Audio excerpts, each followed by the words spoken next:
اگر کوئی شخص صرف ایک ہی بچہ رکھنا چاہے اور مزید اولاد نہ چاہے تو کیا اسلام میں ایسا کرنا مکروہ یا ممنوع ہے؟ جی مکروہ بھی ہے، ممنوع بھی ہے، حرام ہے، ناجائز ہے۔ جتنے بھی طریقے ہیں سارے حرام ہیں سوائے ایک طریقے کے، وہ ہے عزل۔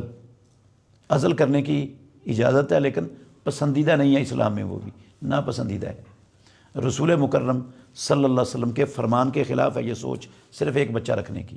آپ نے فرمایا تزوج الودود الولود فانی مکاثر بکم الامم، تم زیادہ بچے پیدا کرنے والی، زیادہ محبت کرنے والی خواتین سے شادی کرو، میں تمہاری کثرت کی وجہ سے پہلی امتوں پر فخر کروں گا۔ تو یہ اللہ کے نبی کے فرمان کے خلاف ہے، یہ سوچ غلط ہے، باطل سوچ ہے یہ۔ بھئی زیادہ بچوں کی تجھے کیا تکلیف ہے؟ تو رازق نہیں ہے، ان کا رازق اللہ ہے۔ جس جان کو اللہ دنیا میں پیدا کرتا ہے اس کی روزی کا بندوبست کر کے پیدا کرتا ہے۔